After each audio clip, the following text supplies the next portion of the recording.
Italy is a big fat mistake. The Italian peninsula is literally hell on earth. I didn't say that though. That's what Dante said, believe it or not. That's the same Dante that made such a good fan fiction, it became canon. So yeah, apparently Dante wasn't a big fan of Italy at this time. He technically used different words than I did, but overall, I think it's still the same sentiment. He then goes ahead and breaks down the entire peninsula and what's wrong with all the regions. He said that Sicilians are once great, now cruel, hypocrites, and avaricious? Avaricious. Oh, having or showing an extreme greed for wealth or material gain. Proud leaders that act like plebs. This literally sounds like a 4chan post. Dante would have loved that site. He said about the island of Sardinia, not Italians, have no grammar, apes. Damn! The Apulians here got it off easy. He only put abhorrent language. However, the Romans did not. He called them arrogant, the ugliest language in Italy, ugly manners and appearances, and the most lurid of all the nations. You know, if this was just some random guy, then that's one thing. But this was the man that wrote the greatest fan fiction of all time. He's literally considered one of the greatest poets of all time. Imagine getting into a Twitter beef with this guy. He would dictionarily destroy you. I don't even know if that's a word. He said the Tuscans are insane and arrogant. The Romagannons are men that sound like women, while the Venetians are women that sound like men. Not every place got cooked though. He apparently liked this part of Italy. Also, I mean, he called this area just rural, folks. I mean, that's not that bad considering all the other attacks. Oh, so it appears that this insult here never really went out of style. That's still in here, 2025. Bro, it actually gets worse if you actually look up what he said about people from Florence. This guy had literally zero chill, but he was a master with the pen and paper, or the ink and parchment. Apparently, this is just some of the stuff that he was able to fit on the map. Man, Dante went even further into it. I cannot believe how just angry this dude was. What was his beef with all of Italy? He was literally born in Florence. So, I mean, to be fair, if anyone's gonna say stuff about Italy, it's probably this man. But he was at some point exiled, so maybe this is part of the reason why he was so angry. Dante was the first rage bait manager. He truly might have been one of the greatest haters in world history.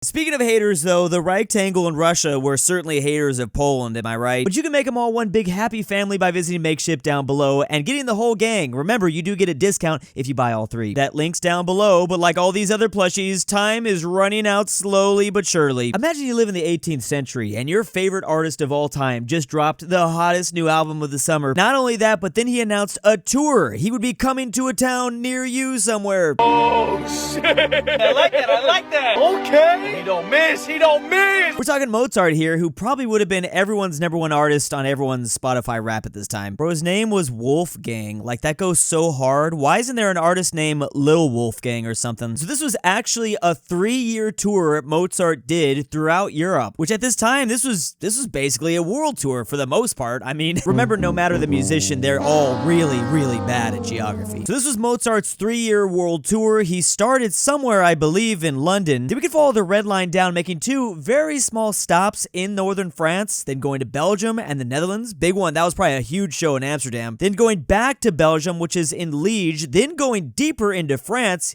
Oh wow, he even went to Switzerland. Now, my dude was actually German, right? He was from Germany. Oh, my bad. He's Austrian. I mean, he was German, I guess he spoke German. So this was actually his hometown stop. This is where he was born. Then he makes it all the way back up through Munich, goes through much of Germany, goes back to Belgium, definitely got to make one final play and show in Paris, and then slowly goes back to London. I really wish this map showed what the actual European borders look like though in these years. It's like 1760s, because just for reference, America wasn't even a country yet, and Germany was even further away from being a country. When he visited the lowlands, it was more like he was still visiting back home. I mean, this was considered Austrian lands, kind of. I'm just so surprised this took him 3 years. I mean, I know it's not easy in those days to get from country to country or city to city, but damn, Mozart was too busy with the groupies or something. I don't know. Imagine not coming to Brazil. Now, interestingly, when Mozart actually started this tour, he was actually only 10 years old, but you cannot forget he was obviously a true child prodigy. So imagine headlining Coachella and he's like not even a teenager yet. This is like more of a Mozart family world tour. So I'd like to take back my comment about the groupies. I think he was 10. He better not have had any. Maybe he did.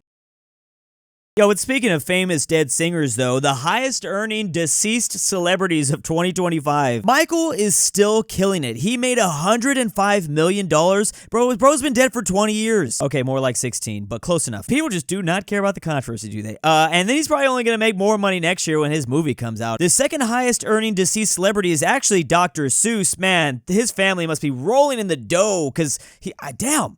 How? Bro, how?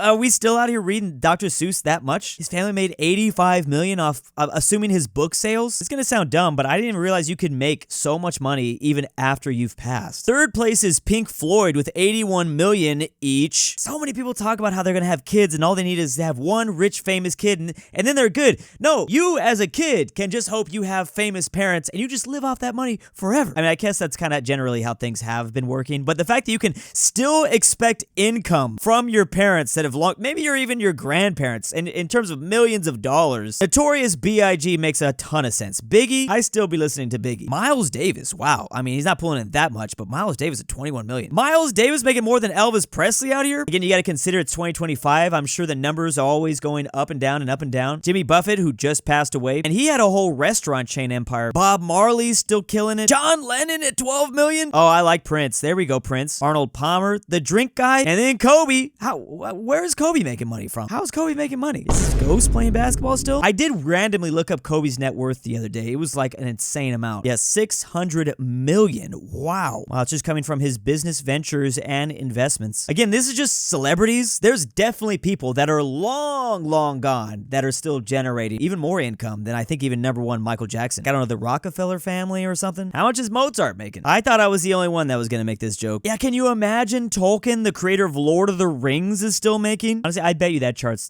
totally BS. I'm gonna try really hard to not get triggered with this one right now. I visited Hong Kong and China for the first time earlier this year. You know how pissed off I was to go back to the US, LA specifically, and be like, I live in a shithole. I don't think a lot of Americans really realize just how possibly dangerous certain environments can be in their home city until you visit some of these places. Like, it's actually insane. Like, I literally take it for granted that when I leave my house, I'm gonna see multiple homeless people literally right outside my front door. I saw 0 in Asia. 0 all across Asia. Singapore is actually ranked first, and keep in mind this is a percentage of residents who feel safe walking home alone at night. So 98% of people living in Singapore feel safe walking home alone at night. This is for the 12th consecutive year that they've won. Now, I'm pretty sure Singapore punishes crime like heavily, but you actually can't even chew gum in Singapore. Okay, to be specific, it's illegal to sell or import chewing gum. Look at this next one. Everyone in the Arabian Peninsula, except for Yemen, of course. Tajikistan at 95%. And finally, the only country in Europe, it's Norway. What's funny about this is you can technically have higher crime rates than what the people are reporting. As long as your people feel safe, that's all this chart is really highlighting. But I can confirm, bro, China is safe. It's hard to even look at the US the same way again after you experience something like that. Then on the opposite ends of the spectrum, the most dangerous places, I gotta be honest, I'm surprised about Chile. I actually thought that Chile was one of the safest Latin American countries you can go to. That or Uruguay. Ecuador has been in a really rough spot as of recently. This is probably part of the reason why everyone tells me to not go to Chad when I'm always talking about how I want to go to Chad. Then Liberia and basically everything near South Africa. Insane. Even if you just border South Africa, you are gonna be on this list. Now again, this is just the people that are reporting at least safe. I think by the numbers, the least safe places, at least in terms of homicide, are Brazil, Mexico, and the USA. So I think these countries should be on this list, but it's more of the fact that our people are just like, nah, whatever, it's chill. I actually don't think Chile is that bad. So you gotta have at least a segment of your population that is really not liking the maybe more increased crime. Yeah, look, in terms of the homicide rate and even the poverty rate, Chile is actually very, very low. They're doing pretty good compared to the rest of Latin America. I have a feeling, I think I know about a certain segment of the population in this part here that don't feel safe walking home at night. Again, don't forget this data was formed by self-reported data. I'm sure Japan, actually by the numbers, is safer than China. So apparently only 78% of the Japanese people reported they feel safe going home at night. A lot of that time, it could be tourists. Remember that, like, tourism can make the natives actually not feel safe at all. There does seem to be an interesting correlation with at least, like, the top 5. You have to give up some of your freedoms to feel safe at home. The US came back with only 71%. That's higher than Australia and New Zealand. Yet India has us all beat out. Believe it or not, this is one of the most important statistics to every country in the world. That is reputation. And why would that be? Well, the higher your reputation is, the more likely you're going to get a ton of those tourism dollars. Now, the thing about reputation, there can be so many ways to define this. Like, China might have a good reputation for tough on crime, yet overall, they actually don't have the highest reputation. Geez, down there with Iraq, Iran, and, well, not surprisingly, Russia. Now, this is only out of 60 countries. There's like over 190 countries on Earth. Big win for Saudi Arabia, going up just a little bit from 55 to 53 here in 2022. God damn it. Why did I say 2022? 2025? Israel already wasn't starting very high. Man, I would love to know where Israel was in 2022 versus 2025. How much do you think they've fallen? I mean, let's be honest. It was probably never even close ever to the top like 20, but I don't think they would have been like on the bottom right here in 55th place. Slowly but surely, Saudi Arabia's got to get a better reputation in the eyes of the world so that more people come and choose to visit there with those tourism dollars, because that Saudi Arabian economy is trying to be less reliant on oil. Big little jump up for Algeria from 51 to 46. That's 5 spots. Algeria has the US beat. Unsurprisingly, the US has taken the biggest tumble from 30th place to now 48th in our reputation. And honestly, I'm gonna be real, it's only gonna go more further down. It will probably at some point get closer and closer to China. Like, it's gonna be just, yeah,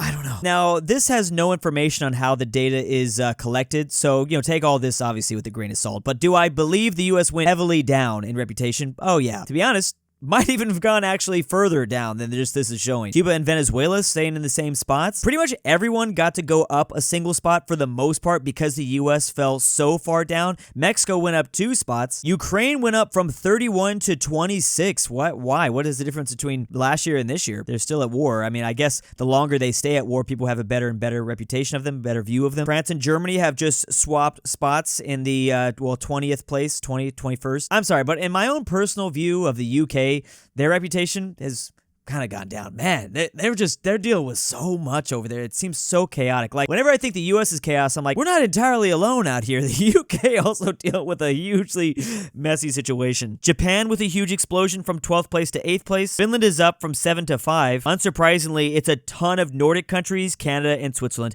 These are always the countries that top the list. They also top the list in just those really generic charts that are just like greatest countries in the world. Like, they're completely undefined. They're just labeled as greatest countries. But yeah, Switzerland still takes that #1 spot. I'll be honest, yeah, Switzerland's nice. It is not #1 in teams. In terms of my view, bro, Switzerland's expensive as hell. It might be safe. They might be chill. They might be neutral. I don't got to worry about going to war in Switzerland. I'm not going to Switzerland. They actually have a bad reputation because of how expensive that place is. I'm good. In fact, I would not mind going to some of these countries at the bottom because I know it's going to be cheap and fun and it's just going to be a blast. Like, put me on a flight to Colombia. That's going to be such a great time. I don't know if I'll come back, but this map's got me so excited. Like, I just want to see a single one of our major sports leagues expand to international. This is specifically covering MLB and our baseball teams and their latitude on the globe. It's funny because a lot of these countries, they don't even really like baseball. I've noticed something about this sport. It's kind of like a ring of fire sort of thing. Like, it's pretty much any country that is around the Pacific Ocean, with some major exceptions, obviously, like Cuba and the Dominican Republic. They breathe and eat baseball. Honestly, they like baseball more than us. It's actually crazy. But yes, these are the MLB baseball franchises on the same latitude on the other side of the globe. So yes, we have our world champion Los Angeles Dodgers here in Morocco. If you threw them on this part of the planet, they would be African, along with the Anaheim Angels and San Diego. Colorado would still be in Africa. They would be in Tunisia, or maybe this is just somewhere in the Mediterranean Sea. The only Californian teams that would actually be in the European continent would be the San Francisco Giants and the Oakland A's. Seattle Mariners are up here in the UK, looking like they're somewhere in Cornwall. This region is actually very empty of the United States, so sorry, there's no representation for Germany, France, and Italy. No one really lives in this part of the US. But a ton of teams would be in Turkey. We have like the Cardinals and the White Sox and the Cubs, the Reds and the Pirates, Milwaukee. There's the Blue Jays. Y'all would be Russian. That makes sense. The Yankees would either be somewhere in the middle of the Caspian Sea, and the Red Sox, well, Boston, you're now Kazakhstani. Very nice. The Washington Nationals would be in Iran, and I'm sure there's no other nation on earth that would love a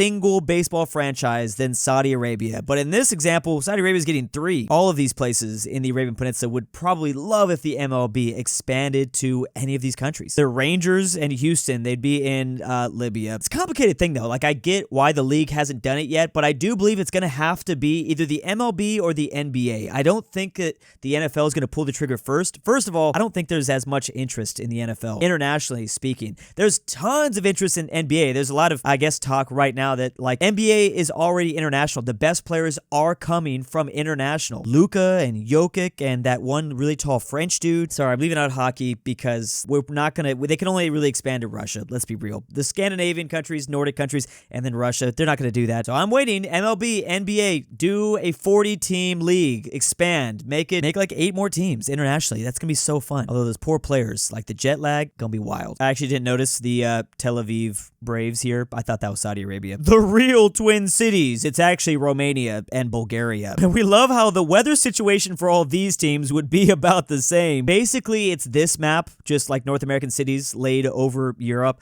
but with MLB teams. And I think that's the aspect that makes it more exciting.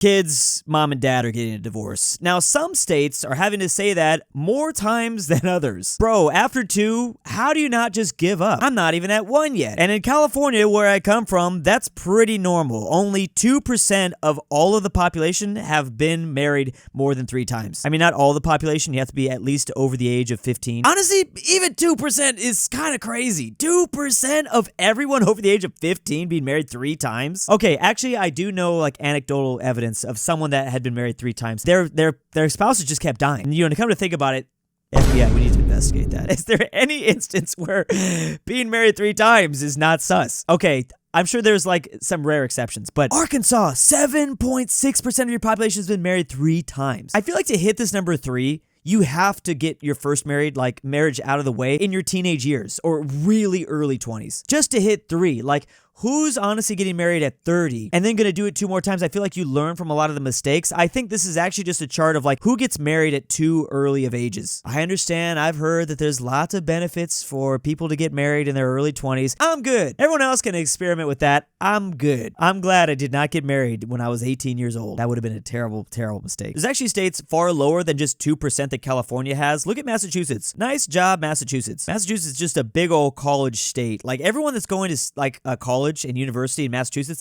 I feel like they got a pretty high career trajectory. Like they might be going to Harvard or MIT, even if you're just like Boston College, like you got a pretty good life ahead of you. Don't get married too young. That seems to be the data here. DC's only at 0.8, which is crazy. It's basically all of the southern states, but really leaning towards Arkansas, and then Oklahoma at 6.5%. I'm sorry, like if my second marriage fails, like I'm done. I'm not going to try it a 3rd time. Are there some sort of tax benefits to these people that they're getting? West Virginia at 5.2%. Why are you getting married at that rate? You know, like just date for like 7 years and then call it quits. Why? I don't know. Maybe I'm cooked. Maybe my brain is just cooked by this point. But why do you even get married? Don't even do it once. Unless you're really, really sure, obviously. I knew I didn't trust Arkansans for a reason. After my grandmother died, my grandfather remarried. His second wife had been widowed twice before, and she survived him as well. She was married 20 plus years, 3 separate times. Yeah, like I said, there's some good exceptions. I feel like that's in the minority, though. Sorry, guys. My aunt completely skewed the statistics for Kentucky by marrying 5 times and divorcing 6. Technically, the statistics can be skewed by the people that have married 4, 5, even 6 times. And here's a big thank you to this month's patrons. Can white people smell the rain? It's pronounced Tour de Sillas, DruuuWu Labubu. Conquered Bread. White Grape of the Pirates. Never change, Drew. Unless you want to. LuxembourgLover. Fredrik Tibblin. Pavlik. KingBearHaze. NordTyrol. LoreTrack. Name here. Nolan. Check the Patreon link down below in the description.